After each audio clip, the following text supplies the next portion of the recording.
എല്ലാ ബന്ധങ്ങളിൽ നിന്നും മാറി, ഓൺലൈനുകളിൽ നിന്നും മാറി. ഇന്നെല്ലാ സ്ത്രീകളുടെയും ഏറ്റവും പ്രധാനപ്പെട്ട ഇടം ഓൺലൈനുകളാണ്. ടിക്ടോക്കുകൾ, ഫേസ്ബുക്കുകൾ എന്നു വേണ്ട.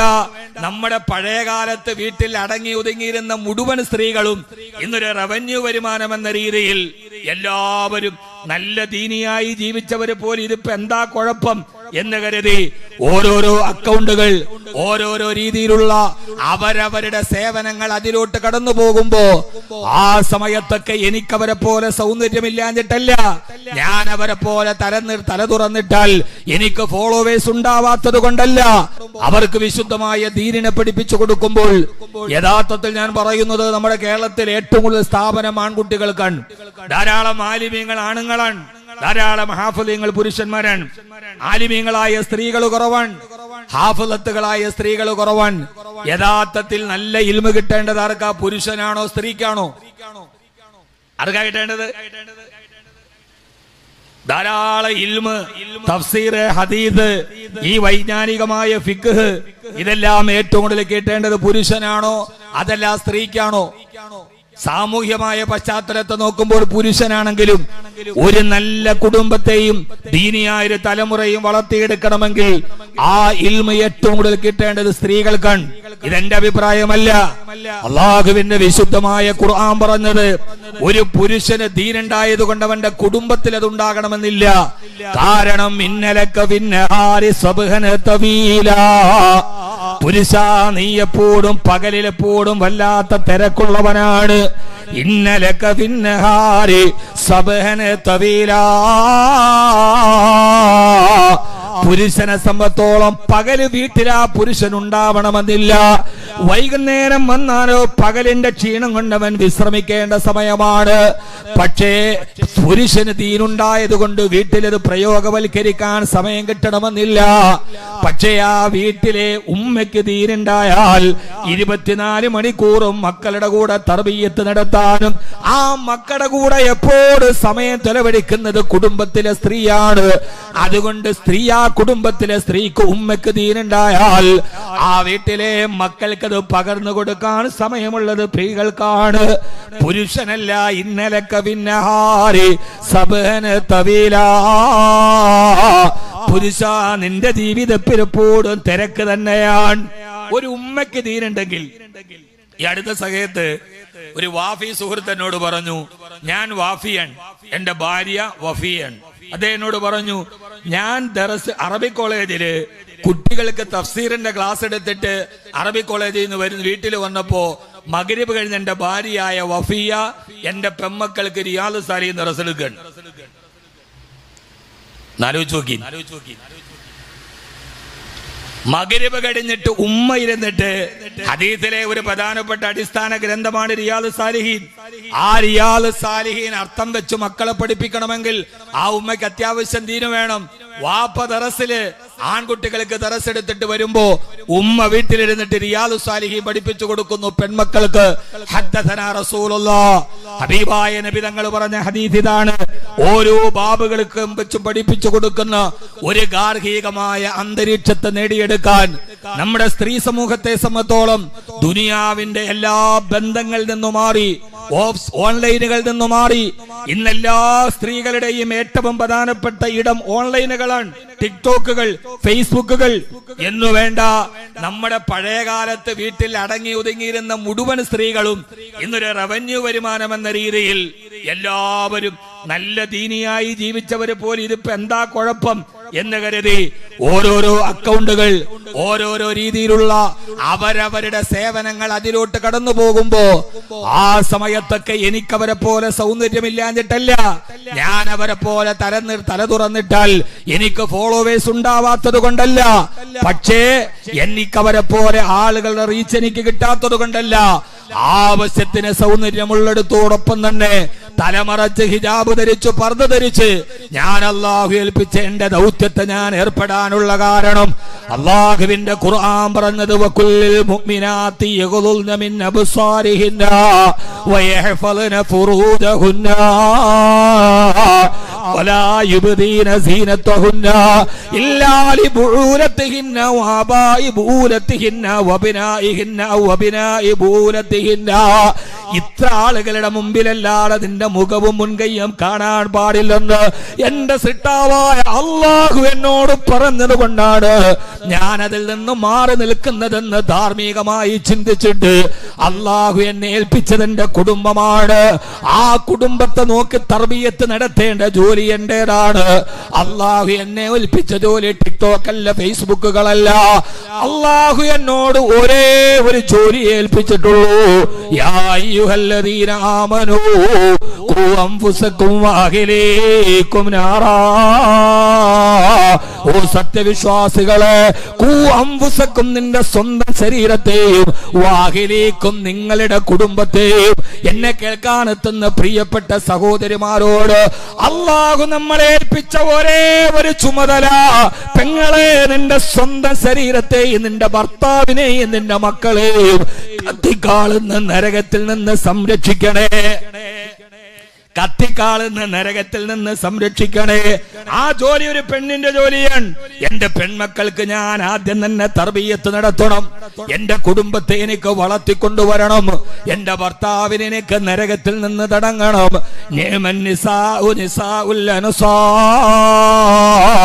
എനിക്ക് ഈ ലോകത്തിലെ ഏറ്റവും നല്ല സ്ത്രീയായി ജീവിക്കണം.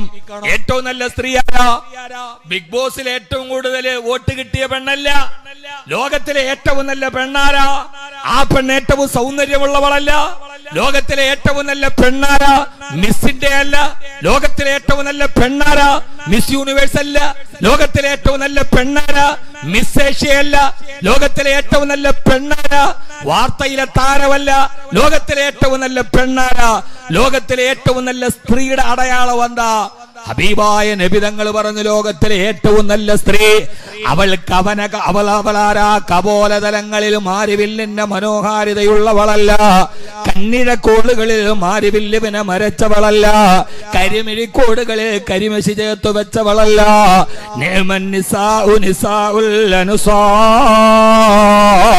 ലോകത്തിലെ ഏറ്റവും നല്ല സ്ത്രീകളും മദീനയിലെ സ്ത്രീകളാ, അൻസാരികളായ സ്ത്രീകളാ.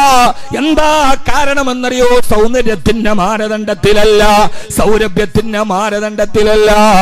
ഈ ചോർന്നൊലിക്കുന്ന ഈത്തപ്പന മരത്തിന്റെ ഓല കൊണ്ടുണ്ടാക്കിയ കൊച്ചുകുടില് ഈത്തപ്പന മരത്തിന്റെ ഓല താട വിരിച്ചിട്ടിട്ട് മണൽത്തരികളുടെ മുകളിൽ കിടന്നുറങ്ങുമ്പോഴും കിടന്നുറങ്ങാൻ ഒരു ബെഡ്റൂം പോലും ഇല്ലാതെ ദാരിദ്ര്യത്തിന്റെ പരിവട്ടത്തിൽ കണിഞ്ഞ സ്ത്രീകൾ.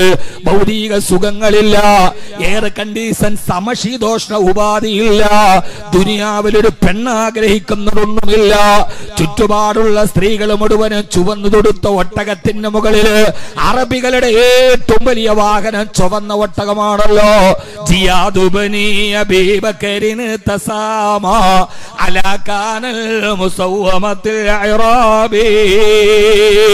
ആ ഒട്ടകത്തിന്റെ ജിയാദുബനി അബീബക്കരിന് തസാമ, ചുവന്നു തൊടുത്ത കുറിയുള്ള ഒട്ടകത്തിന്റെ പേരിൽ മേനി നടിച്ചിട്ട് ഒട്ടകപ്പുറത്തില് രത്നങ്ങൾ ധരിച്ച് മദീനയിലും മക്കയിലെയും പെണ്ണുങ്ങൾ ആർഭാടം നടത്തുമ്പോ കൈബാലയത്തിന്റെ ചുറ്റു സ്ഥാപിക്കപ്പെട്ട വിഗ്രഹത്തിന്റെ മുമ്പില് നൂൽ ബന്ധമില്ലാതെ നഗ്ന നൃത്തം ചവിട്ടിയ അക്കാലഘട്ടത്തില്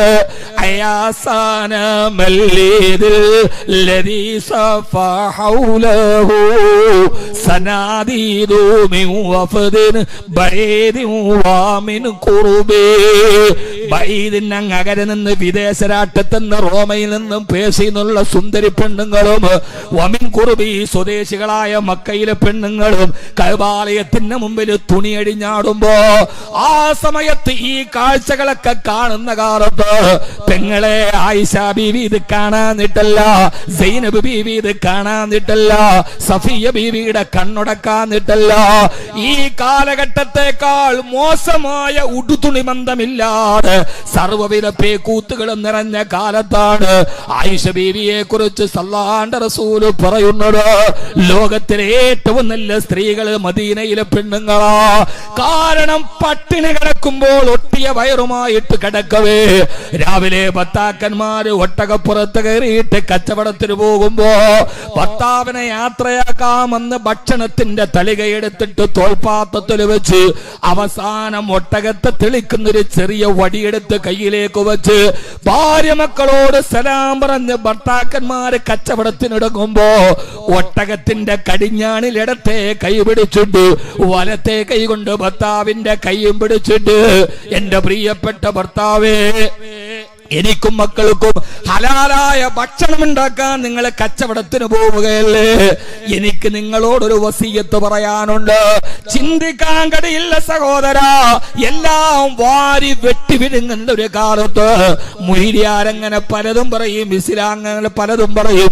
നമുക്ക് പണമല്ലേ വലുതെന്ന് പറഞ്ഞു കൊടുക്കുന്ന പതിയുടെ മനസ്സിൽ പറഞ്ഞു നടക്കുന്ന ഭാര്യമാരുടെ കാലത്ത് അവരുടെ ഇടത്തെ കയ്യിൽ ഒട്ടകത്തിന്റെ കടിഞ്ഞാൺ പിടിച്ച് വലത്തെ കയ്യിൽ കൈ പിടിച്ചിട്ട്, ഭർത്താവേ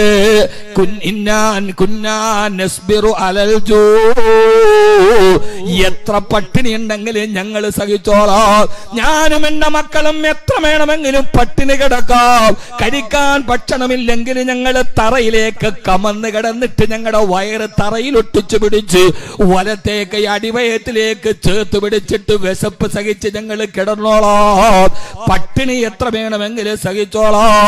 പക്ഷേ വലാ നസ്ബിറു അലന്നാർ, കത്തിക്കാളുന്ന നരകത്തിന്റെ ചൂട് സഹിക്കാൻ എനിക്കോ എന്റെ മക്കൾക്കോ സാധ്യമല്ല കേട്ടോ. അതുകൊണ്ട് ഇയ്യാക വകസ്ബുൽ ഹറാം, കച്ചവടത്തിന് പോയിക്കോളൂ. ആ കച്ചവടത്തിന് ഹറാമിന്റെ ഒരു തുള്ളി വൈകുന്നേരം ഞങ്ങളുടെ ആമാശയത്തിൽ വരാനിടയാവരുത്. ഹലാലല്ലാത്തൊരു സമ്പാദ്യവുമായി തിരിച്ചു വന്നാൽ അതെനിക്ക് പൊരുത്തമല്ലെന്ന് കച്ചവടത്തിന് ഇറങ്ങുന്ന നേരത്ത് ഒട്ടകത്തിന് മൂക്കുകയറിൽ പിടിച്ചിട്ട് ഭർത്താവിനെ ഉപദേശിച്ചു കൊടുത്ത മദീനത്തെ പെണ്ണുങ്ങളാണ്. ലോകത്തിലെ ഏറ്റവും നല്ല സ്ത്രീകളെന്ന് നബി മുഹമ്മദ് മുസ്തഫ.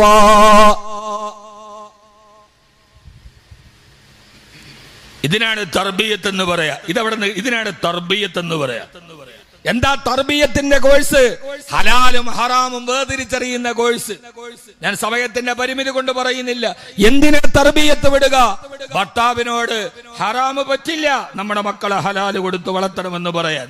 ഇത് ഹറാം, ഇത് ഹലാൽ എന്ന് പഠിപ്പിച്ചു കൊടുക്കാൻ, ജലാലിന്റെ വിധിവിലക്കുകളെ കുറിച്ച് പഠിപ്പിച്ചു കൊടുക്കാൻ, നന്മകളെ ഓർത്ത് ജീവിതത്തിൽ ചെയ്യാവുന്ന നന്മകൾ മുഴുവനും ചെയ്യാൻ. അള്ളാഹു നമ്മുടെ മക്കളെ അങ്ങനെ ആക്കി മാറാകട്ടെ. ജാമിയ ജലാലിയയിൽ ഒരു തർബിയത്ത് കോഴ്സ് ഉണ്ട്. എന്താ തർബിയത്ത്?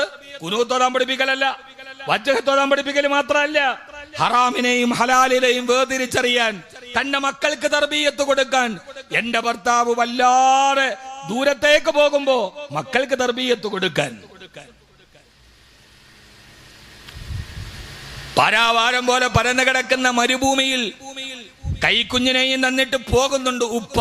8 വർഷം കഴിഞ്ഞ് തിരിച്ചു വരുമ്പോ ആ പൊന്നുമോന്റെ അടുക്കൽ വന്ന് ഭാര്യയോട്, ഇന്ന് രാത്രി ഞാനൊരു സ്വപ്നം കണ്ടു, നമ്മുടെ മോനെ അറുത്തു കൊടുക്കണം. 8 വർഷം നിങ്ങൾ എവിടെയായിരുന്നു എന്നുള്ള ചോദ്യമില്ല. പിറ്റേ ദിവസം രാവിലെ പ്രിയപ്പെട്ട ഇസ്മായിലിനെ കൈപിടിച്ചു മൂർച്ചയുള്ള കത്തിയും പിടിച്ച് നടന്നു പോകുന്ന സമയത്ത് വാതിൽപ്പടിയിൽ ഒരു പാവപ്പെട്ട പെണ്ണിന്റെ കണ്ണ് നിറയുന്നുണ്ട്. കറുകറുത്ത അമേരു വർഗത്തിൽപ്പെട്ട പാവപ്പെട്ട ഒരു പെണ്ണ്, ഹാജർ റളിയല്ലാഹു അൻഹ. മരുഭൂമിയിൽ കൊണ്ടുപോയി പാറക്കെട്ടിലേക്ക് മലത്തിക്കടത്തിയിട്ട് കത്തിവെക്കാൻ പോകുമ്പോ മകൻ പറയുന്നുണ്ട്, ഉപ്പ 8-9 വർഷത്തിന് ശേഷം ആദ്യമായിട്ട് ഉപ്പായെ കാണുകയാണ്. മുല കുടിക്കുന്ന പ്രായത്തിൽ ഉമ്മാടെ നെഞ്ചിലിട്ടിട്ട് പോയതാണ് വാപ്പ. ആ കുട്ടിക്ക് പരാതിയില്ല, പരിഭവം ഇല്ല. നമ്മുടെ മക്കളാണെങ്കിലോ പറഞ്ഞ മൊബൈൽ മേടിച്ചു കൊടുത്തില്ലെങ്കിൽ ഒരു പിറ്റേ ദിവസം റെയിൽവേ ട്രാക്കിൽ കയറി പോകും. പറയുന്നത് അവര് വാങ്ങിച്ചു കൊടുത്തില്ലെങ്കിൽ വാപ്പയെ ശപിക്കുന്ന മക്കൾ, ഈ വാപ്പ എന്തിനെന്ന് ചോദിക്കുന്ന മക്കൾ. ഇസ്മായിലിൽ പാഠമുണ്ട്. എന്റെ പെങ്ങളെ ആരാണ് ഇസ്മായിൽ എന്ന ചരിത്ര പുരുഷൻ അലൈഹിസ്സലാത്തു വസ്സലാം ലോകത്തിന് സമ്മാനിച്ചത്? മലത്തി കിടത്തി കത്തി വെക്കുമ്പോ 8 വയസ്സുകാരൻ വാപ്പ അറുക്കുന്നതിന് മുമ്പ് ഞാനൊരു കാര്യം പറയട്ടെ. എന്റെ മോനെ, വാപ്പ എന്നെ കമിഴ്ത്തി കിടത്തി അറുക്കണം.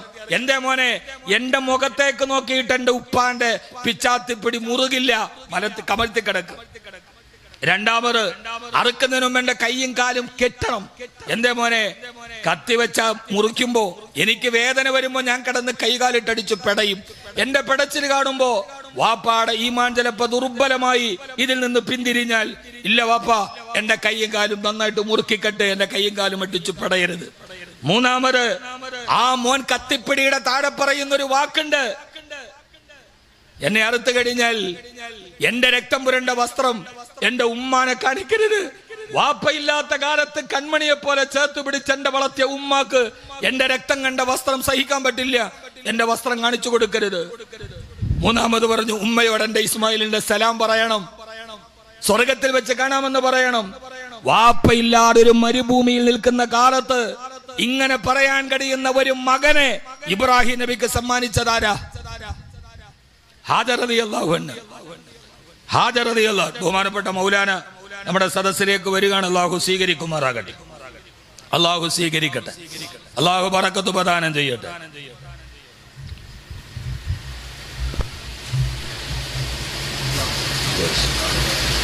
ഞാൻ പറഞ്ഞതുപോലെ കറക്റ്റ് 8:30 ഇൻഷാ അല്ലാഹ് എന്റെ പരിപാടി അവസാനിക്കും. ഞാൻ കറക്റ്റ് ടൈം നോക്കിയിട്ട് അടിയിരിക്കും. ഖൈറുൽ കലാമി മാ കല്ലാവതല്ല, അരോചകമാകും വിധം സുദീർഘമാവാത്ത അത്യദ്യോതകവും ആശയ സമ്പുഷ്ടവുമുള്ള പ്രഭാഷണമാണ് അത്യുത്തമം. ഇവിടെ ഇസ്മായിൽ നബിയെ സമർപ്പണ ബോധത്തോടെ കൊടുത്തതാരാണ്? ഹാജർ റളിയല്ലാഹു അൻഹ. വാപ്പ ഇല്ലാത്ത സമയത്ത് മകന് കൊടുക്കുമ്പോ, മോനെ, വാപ്പ ഇബ്രാഹിം നബി ഫലസ്തീനിലേക്ക് പോയത് അള്ളാഹുടെ ദീൻ പറയാൻ വേണ്ടിയാണ്, നമ്മൾ ഉപേക്ഷിച്ചിട്ട് പോയത്. അതുകൊണ്ട് വാപ്പയോട് പരിഭവം കാണിക്കരുത്, വാപ്പയോട് പക കാണിക്കരുത് മോനെ എന്ന് പറഞ്ഞു കൊടുത്ത ഹാജർ എന്ന് പറയുന്ന ഉമ്മ. ഓരോ നേരത്തെ ഭക്ഷണം മക്കളെ വായിൽ വെച്ച് കൊടുക്കുമ്പോ, മക്കളെ, ഈ ഭക്ഷണം എന്തെന്നറിയോ? ചടയമംഗല സ്റ്റാൻഡിൽ കിടന്നിട്ട് വാപ്പ 3 ചക്രമുള്ള ഓട്ടോറിക്ഷ ഓടിച്ച് പൊരി വെയിലത്ത് സമ്പാദിച്ചുകൊണ്ട് വരണതാണ്. ഈ പൈസ, ഈ ഒരു ഉരുള ഭക്ഷണം ഗൾഫിൽ കിടന്ന് വാപ്പ കിടന്ന് കഷ്ടപ്പെട്ടുണ്ടാക്കിയിട്ട് അയച്ചു തരുന്നതാണെന്ന് വാപ്പ ഇല്ലാത്ത സമയത്ത് വാപ്പയുടെ ത്യാഗത്തെ കുറിച്ച് പറഞ്ഞ് മക്കളുടെ മനസ്സിന്റെ ഉള്ളിൽ വാപ്പയെ കുറിച്ച് പറഞ്ഞു കൊടുക്കുന്ന ഒരു പെണ്ണിനെയാണ് തർബിയത്തുള്ള പെണ്ണ് എന്ന് പറയുന്നത്. ഇവിടെ നമ്മൾ രാവിലെ വാർത്ത വരുന്നു, പ്രവാസിയുടെ ഭാര്യ ഇന്നയാളുടെ കൂടെ ഒളിച്ചോടി. വാർത്ത അറിഞ്ഞ നാട്ടുകാരൊക്കെ പറഞ്ഞെന്നാണല്ലോ, എന്തായാലും അവൻ വന്നിട്ട് 5 വർഷമായില്ലേ, അവളെ ഒരു പരാതി പറയാൻ പറ്റുമോ? അപ്പോൾ നമ്മുടെ ന്യായം എവിടെയാണ്? അവൻ 5 വർഷമായി വന്നിട്ട് പാവപ്പെട്ടവൻ കഷ്ടപ്പെട്ടോ വിസ കുടുക്കലായിട്ടോ ബ്ലോക്കായിട്ടോ വരാത്തതാണ്. ഇവൾക്ക് ഭർത്താവിനെ വഞ്ചിക്കാനുള്ള ന്യായമായി നമ്മൾ പറയുന്നത് ഈ ഒരു കാലയളവാണെങ്കിൽ, ആ സമയത്ത് തന്റെ ഭർത്താവ് അകലെ നിൽക്കുന്ന സമയത്ത് ഹാജറ ബീവിയെ കുറിച്ച് ഓർമ്മിക്കാൻ പറ്റുന്ന ഒരു പെണ്ണിനെ വാർത്തെടുക്കുന്നതിന്റെ പേരാണ് തർബിയത്ത്. അതിന്റെ പേരാണ് തർബിയത്ത്. അള്ളാഹുവിന്റെ ദീനിനു വേണ്ടി ഞാൻ ചെയ്തതാണ് വലുത് എന്ന അഭിമാനത്തോടെ പറയാൻ കഴിയുന്നതിന്റെ പേരാണ് തർബിയത്ത്. ആദ്യത്തെ ഹിജറ ഉമ്മു സുലൈം റളിയല്ലാഹു തആല പോകുന്നത് ഭർത്താവിന്റെ കൂടെയാണ്. ആദ്യത്തെ ഹിജറ, എത്യോപ്യയിലേക്കുള്ള ഹിജറ, പോകുന്നത് കപ്പലിലാണ്. ആദ്യത്തെ കപ്പൽ യാത്ര.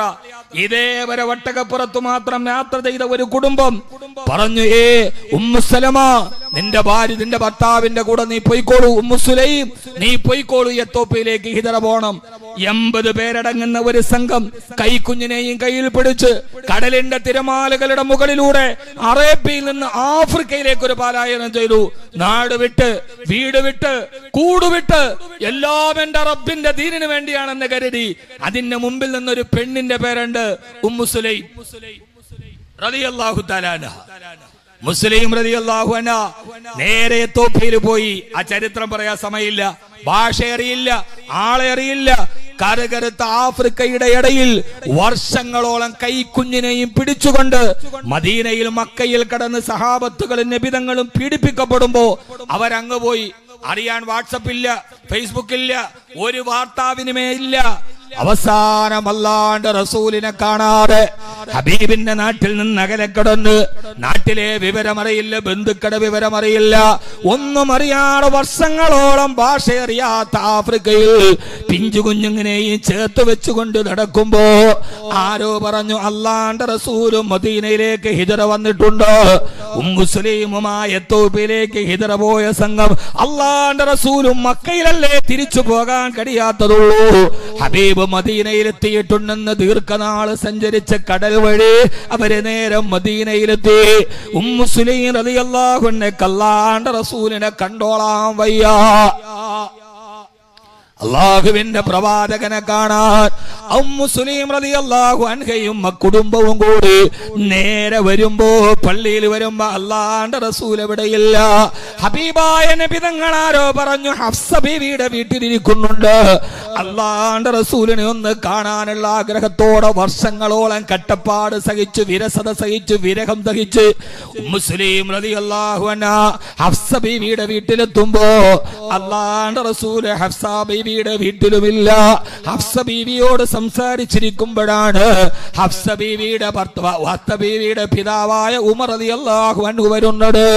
അപരിചിതയായ ഒരു പെണ്ണിനെ തന്നെ മകളുടെ വീട്ടിൽ കണ്ടപ്പോ ഉമർ റളിയല്ലാഹു അൻഹു ചോദിച്ചു, മോളെ ഹഫ്സ, അതാരാണ് മോളെ? ഹഫ്സ ബീവി പറഞ്ഞു, ഉപ്പാ, അതാദ്യമായി എത്തോപ്യയിലേക്ക് ഹിജറ, കടൽ കടന്ന് ഹിജറ പോയ സംഘത്തിലെ ഉമ്മു സുലൈമാണ്. ഉമർ റളിയല്ലാഹു അൻഹു ഉടനെ ചോദിച്ചു, ആ ബഹിരിയത്തു ഹാദിഹി, ആ കടൽ കടന്നു പോയ കടലിലെ പെണ്ണാണോ അത്? മുള്ളാന്റെ ചോദ്യമാണത്. ആ ബഹിരിയത്തു ഹാദിഹി, കടൽ കടന്നു പോയ പെണ്ണാണോ അത്? അതേ എന്ന് പറയവേ മദീനയിൽ വലിയ ചർച്ചയാണ്. ആദ്യം ഹിജറ ചെയ്ത സംഘത്തിന്റെ ത്യാഗത്തെ കുറിച്ചുള്ള ചർച്ച മുടുകവേ ഒരു ചെറിയ അസൂയയോടെ ഉമർ റളിയല്ലാഹു അൻഹു പറഞ്ഞു, പെണ്ണെ ഉമ്മു സുലൈമേ, നിങ്ങളാണ് ആദ്യത്തെ ഹിജറ പോയത്.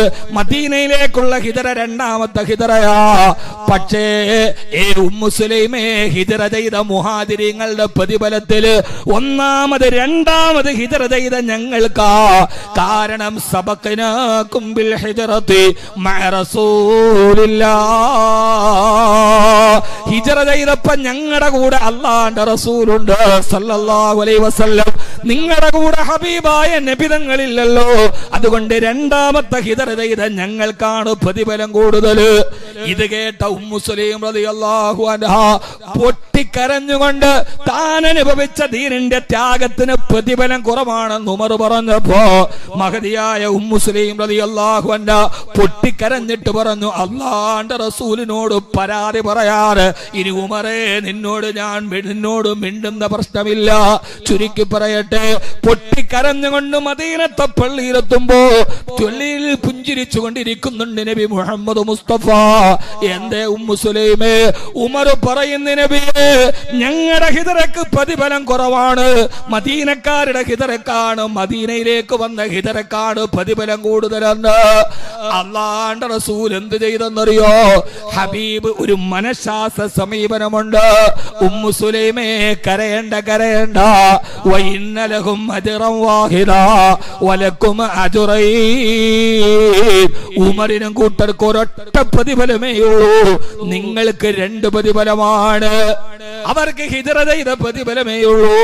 ഉമ്മു സുലൈമേ, നിങ്ങൾക്ക് ഹിജറ ചെയ്ത പ്രതിഫലം, രണ്ടാമത് കടൽ കടന്ന് ആദ്യത്തെ ഹിജറ ചെയ്ത പ്രതിഫലം നിങ്ങൾക്ക് രണ്ടാണ്, അവർക്ക് ഒന്നേ ഉള്ളൂ. ഉമറിനും സിദ്ദീഖിനും ഒന്നേ ഉള്ളൂ. നിങ്ങളുടെ ത്യാഗമാണ് ത്യാഗം ഉമ്മു സുലൈമേ. ഉമ്മു സുലൈം റളിയല്ലാഹു തആല ചിരിച്ചു അത്രേ. സഹോദര, ഹബീബായ നബി തങ്ങളുടെ വഫാത്തിന് ശേഷവും മുമ്പുമൊക്കെ ഒരു രാത്രിയിലും മദീനത്തെ പെണ്ണുങ്ങൾ ഒരുമിച്ച് കൂടും. അവർ ഉമ്മു സുലൈമിനെ വിളിച്ചു വരുത്തും. എന്നിട്ട് എല്ലാ പെണ്ണുങ്ങളും അയൽപക്ക കൂട്ടം കൂടുന്നത് പോലെ എല്ലാ പെണ്ണുങ്ങളെയും വിളിച്ചിരുത്തിയിട്ട് ആദ്യത്തെ ഹിജറ ചെയ്ത സഹോദരിമാര് ചോദിക്കും, ഉമ്മു സുലൈമേ, അല്ലാഹുവിന്റെ റസൂൽ നമ്മളെ കുറിച്ച് അന്നെന്താ മദീനയിൽ പറഞ്ഞത്? ഉമ്മു സുലൈം എഴുന്നേറ്റിട്ട് പറയും, ആ പുരുഷന്മാർക്ക് ഒരു പ്രതിഫലമേ ഉള്ളൂ, നമുക്ക് രണ്ടെണ്ണം അല്ലാഹുവിന്റെ റസൂൽ എന്നോട് പറഞ്ഞടാ. മരിക്കുന്നത് വരെ ഏത് ഏത് സന്ദർഭത്തിൽ ഏത് സ്ഥലത്തു കൂടിയാലും ആ ഹിജ്റ സംഘത്തിലെ പെണ്ണുങ്ങൾ ഉറക്കെ പറയും, ഞങ്ങളെക്കാൾ പ്രതിഫലമാർക്കാണുള്ളത്. സഹോദര സഹോദരി, കയ്യിൽ കിടക്കുന്ന വളയുടെ കണക്കല്ല, സ്വർണത്തിന്റെ കണക്കല്ല. ഞാൻ പതിവായി തഹജ്ജുദ് നിസ്കരിക്കുന്നവളാ, ഞാൻ നോമ്പ് പിടിക്കുന്നവളാ, ഞാൻ നിന്ന് നിസ്കരിക്കുന്നവളാ. എന്നേക്കാൾ നല്ല ഖൈർ ഈ കുടുംബത്തിൽ ഏത് പെണ്ണിനാണുള്ളതെന്ന് അഹങ്കരിക്കാൻ കഴിയുന്ന ബോധത്തിന്റെ പേരാണ് തർബിയത്ത്. എനിക്ക് ഞാനാരാ? അവളേക്കാൾ സ്ത്രീധനം കുറച്ചെനി, അവളേക്കാൾ സ്വർണ്ണം എനിക്ക് കുറവാ, അവളേക്കാൾ പണം എനിക്ക് കുറവാ, അവളേക്കാൾ സൗന്ദര്യം എനിക്ക് കുറവാ. പക്ഷെ ഞാനോ ഫഇന്നഹാ സവ്വാമത്തുൻ ഖവ്വാമ എന്ന് സൈനബ് ബീവി, സഫിയ ബീവിയെ കുറിച്ച് പറഞ്ഞതുപോലെ നബിയെ ഫഉമത്തിഉകുന്ന വഉസരിഹുകുന്ന സറാഹന ജമീല. ആ പെണ്ണുങ്ങളെ വേണ്ടെങ്കിൽ അങ്ങ് തലാഖ് ചൊല്ലിയരെ എന്ന് പറഞ്ഞപ്പോ എല്ലാരും പറഞ്ഞു, നബിയെ ആരെ തലാഖ് ചൊല്ലിയാല് സഫിയ ബീവിയെ ഒഴിവാക്കല്ലേ. ഫഇന്നഹാ സവ്വാമത്തുൻ ഖവ്വാമ. ഏറ്റവും കൂടുതൽ നോമ്പ് പിടിക്കുന്ന സഫിയ ബീവിയാണ്, ഏറ്റവും കൂടുതൽ ഖിയാമുൽ ലൈൽ നിസ്കരിക്കുന്നത് അവരാണ്. ഇതിന്റെ പേരാണ് തർബിയത്ത്. എന്റെ കുടുംബത്തിൽ തഹജ്ജുദ് മുടക്കാത്തവൾ, ജലാലിയിൽ പഠിച്ച പെണ്ണ, ഏറ്റവും കൂടുതൽ നോമ്പ് പിടിക്കുന്നത് ആ മോള. ഇതിന്റെ പേരാണ് തർബിയത്ത്. ആ തർബിയത്താണ് ഇവിടെ നടത്തുക. എന്തിനാണ് മക്കളെ ഹാഫിളുകളായി, സമയം കുറവാണെങ്കിൽ 3 മിനിറ്റും കൂടെ ഉള്ളൂ, ഹാഫിളത്തുകളാക്കുക? എന്തിനാണ് മക്കളെ നമ്മൾ ആലിമത്തുകളാക്കുക? എന്റെ പൊന്നു സഹോദരങ്ങളെ, ഒന്നിനുമല്ല. നമ്മളൊക്കെ ജീവിക്കണ ആർക്ക് വേണ്ടിയാ? മക്കൾക്ക് വേണ്ടി അല്ലേ? മക്കൾക്ക് വേണ്ടി എല്ലാ സുഖങ്ങളും ഉപേക്ഷിച്ചിട്ട് നമ്മളിങ്ങനെ ജീവിക്കാൻ. അവസാനം മക്കൾ കല്യാണം കഴിച്ചു, അവർക്ക് മക്കളായി, അവര് പിന്നെ കുറെ പേര് ദുബൈയിലും കുറെ UK-യിലും കുറെ ഓസ്ട്രേലിയയിലും. മരിക്കണ നേരത്ത് മയ്യത്ത് കാണാൻ മക്കള് വേണമെങ്കിൽ വല്ല റബ്ബർ വെട്ടുകാരും ആക്കണം. എന്നാൽ ഈ അക്കോണത്തെ പരിസരത്തും ഒക്കെ റബ്ബർ വെട്ടി കാണും. ബാക്കി എല്ലാവരും ഇപ്പോൾ ഓസ്ട്രേലിയയിലും UK-യിലും ഒക്കെയാണ്. വാപ്പായുമായും തന്നെ അവിടെ കിടന്ന് മരിക്കാനേ പറ്റി, എത്താൻ പോലും പറ്റാത്ത ദൂരങ്ങളിലേക്ക് പോയി. എന്തായാലും ആകട്ടെ, അവസാനം മക്കളൊക്കെ പോയി 60 വയസ്സുമ്പോ കിളവൻ കിളവിയോട് പറയും, നമ്മൾ ഒന്നും തിന്നാതെയും കുടിക്കാതെയും വളർത്തിയിട്ട് ഇപ്പൊ മക്കളവിടെ. എന്റെ പൊന്നു മനുഷ്യന്മാരെ, എനിക്ക് പറയാനുള്ളത് എന്താണെന്നറിയോ? നിങ്ങൾ ഈ മക്കൾക്ക് വേണ്ടി എല്ലാം അങ്ങ് മാറ്റിവെക്കരുത്. ഭാര്യയും ഭർത്താവും നല്ല വസ്ത്രം ഉടുക്കൂല, നല്ല ഭക്ഷണം കഴിക്കൂല, നല്ലൊരു യാത്രയ്ക്ക് പോകില്ല, ഒരു ഉംറയ്ക്ക് പോലും പോകില്ല. പോയാൽ പിന്നെ മക്കൾക്ക് കൊടുക്കാനുള്ളത് കുറഞ്ഞു പോകുമല്ലോ. അങ്ങനെ വെച്ച് നമ്മളെല്ലാം പിശുക്കി അവസാനം വാർദ്ധക്യത്തിലാവുമ്പോഴോ നമ്മൾ ഒറ്റപ്പെടും. അതുകൊണ്ട് നമുക്ക് വേണ്ടതൊക്കെ നമ്മൾ കഴിക്കണം, ഭാര്യയും ഭർത്താവും വേണ്ടതൊക്കെ കൊടുക്കണം, ഒരു നല്ല യാത്രകളൊക്കെ പോകണം. അതിന് ബാക്കിയുള്ളത് മക്കൾക്ക് ബാക്കി വെച്ചാൽ മതി. നമ്മളൊന്നും അനുഭവിക്കാതെ അവസാനം വാർദ്ധക്യത്തിലിരുന്ന് ഇങ്ങനെ പരിഭവം പറയാനല്ല. നമ്മുടെ മക്കളെ നമുക്ക് വേണ്ടത് എവിടേക്കാണ്? ഇവിടെയല്ല. പിന്നെയോ നമുക്ക് വേണ്ടത് എവിടെയാണ്? നമുക്ക് മക്കളെ ആവശ്യമുള്ള ഒരു സ്ഥലമുണ്ട്, ആ സ്ഥലത്തേക്ക് നമ്മൾ മക്കളെ കൊണ്ടുപോവുകയാണ്. മഹാനായ അംറു ബിൻ അൽ-ആസ് റളിയല്ലാഹു അൻഹു, ഹബീബായ നബി തങ്ങളുടെ കൂടെ നിഴല് പോലെ നടന്ന സഹാബിയ, വഫാത്തിന്റെ നേരത്ത് തന്നെ മക്കളെയും ബന്ധുക്കളെയും വിളിച്ച് അംറു ബിൻ അൽ-ആസ് റളിയല്ലാഹു അൻഹുവിന്റെ ഒരു വസിയ്യത്തുണ്ട്, മക്കളെ, ഫഇദാ അനമിതു, ഞാനെങ്ങാനും മരിച്ചു കഴിഞ്ഞാൽ ഫലാ തസ്ഹബനീ നൈഹാ,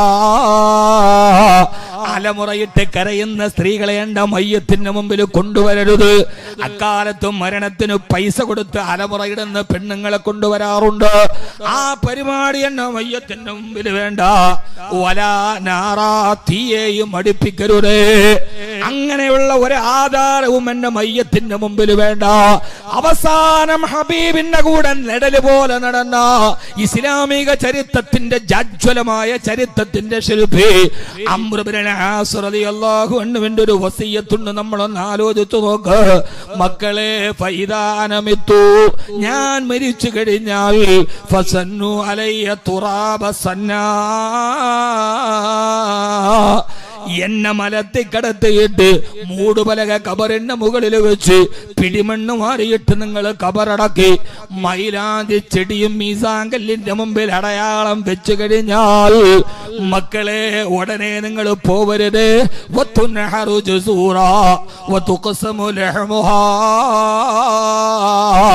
ഒരൊട്ടകത്തെ അറുത്ത് അതിന്റെ മാംസം വിതരണം ചെയ്യാൻ എത്ര സമയമെടുക്കുമോ അത്ര സമയം എന്റെ പൊന്നുമക്കളെ ഉപ്പാന്റെ ഖബറിന്റെ അടുക്കൽ നിങ്ങളൊന്ന് നിന്നേക്കണേ. എന്റെ പൊന്നുമക്കൾ എനിക്ക് വേണ്ടി ദുആ ചെയ്ത് എന്റെ ഖബറിന്റെ മുമ്പിൽ ഉണ്ട് എന്ന് ധൈര്യത്തോട് മുൻകരടിനെ കീറിനോട് ഞാൻ മറുപടി പറയട്ടെ. എനിക്കൊരു ചോദ്യമില്ലേ?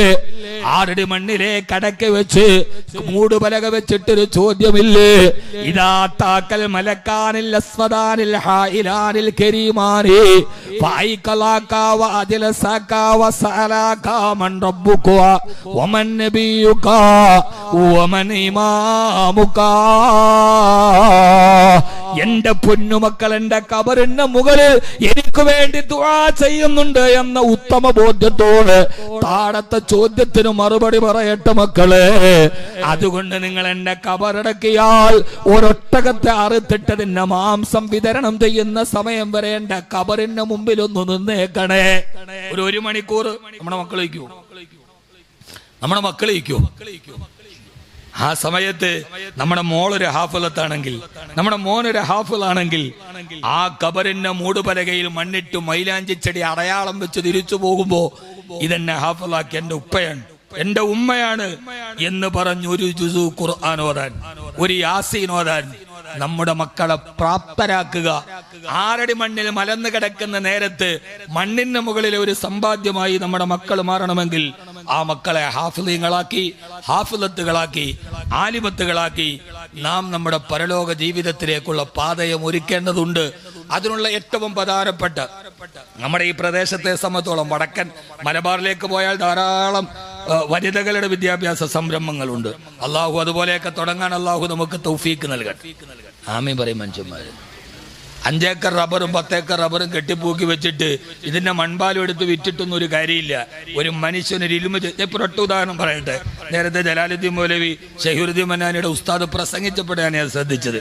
ചടയമംഗലത്ത് വർഷങ്ങൾക്ക് മുമ്പ് വന്ന ഒരു മുദരിസ്, ആ മുദരിസിന്റെ ദറസില് ഇൽമ പഠിക്കാൻ വേണ്ടി വന്ന ഒരു കൊച്ചു ചെറുക്കൻ. ആ ചെറുക്കൻ അവിടെ പഠിച്ചു. അദ്ദേഹത്തിന്റെ അടുക്കൽ പിന്നെ വളർന്ന് തഫ്സീറും ഹദീസും പഠിച്ചു ഫാരിഗായി. ചടയമംഗലം മഹല്ലുകാർ അവർക്ക് ആവശ്യമുള്ള ഭക്ഷണവും സൗകര്യവും ഒക്കെ ചെയ്തു. ആ ശിഷ്യൻ വളർന്നു വലുതായി. അദ്ദേഹം അതേ നാട്ടിൽ ഒരു സ്ഥാപനം തുടങ്ങി. ഇവിടെ നിന്ന് ഇപ്പോൾ 27 ഹാഫിളുകളും 19ഓളം തർബിയത്ത് ചെയ്ത സ്ത്രീകളും വെളിയിലോട്ട് ഇറങ്ങുന്നു. അതായത് വർഷങ്ങൾക്ക് മുമ്പ് ജലാലുദ്ദീൻ മൗലവി ഒരു ദറസുമായിട്ട് വരുമ്പോ അവിടെ ഒരു മുത്തല്ലിം വരുമ്പോ ഞാൻ ഈ കൊടുക്കുന്ന ഭക്ഷണവും ഈ ദറസിന് ചെയ്യുന്ന സഹായവും വർഷങ്ങൾക്ക് ശേഷം അതിന്റെ ഗുണം നമുക്ക് ഇവിടെ വെച്ച് കാണാൻ കഴിയുമെന്ന് നമുക്ക് തോന്നിയിട്ടുണ്ടോ? ഇല്ല. ആ ഒരു പള്ളി ദറസിന്റെ ഇപ്പൊ നമുക്ക് പള്ളി ദറസുകളില്ല. ആ ഒരു ദറസിന്റെ ഗുണമാണ് ഇന്നീ കാണുന്നതല്ല. ജലാലുദ്ദീൻ മൗലവിയുടെ അടുക്കൽ ഷഹീറുദ്ദീൻ മന്നാനിയുടെ ഉസ്താദാണ്. അദ്ദേഹം ആ പഠിച്ചു വെച്ച ഇൽമ തന്റെ നാടിനു വേണ്ടി നൽകുന്നു. ഈ സ്ഥാപനത്തിന്റെ ഒരു പ്രത്യേകത, ഇതിന് റിസീവർമാരില്ല, പ്രത്യേകിച്ച് പിരിവുകളൊന്നുമില്ല. ആദ്യമായിട്ടാണ് എന്നെ ഒരാൾ വിളിച്ചിട്ട് വാക്കവി പിരിക്കണ്ടെന്ന് പറയുന്നത് ഷഹീറുദ്ദീൻ മന്നാനിയാണ്.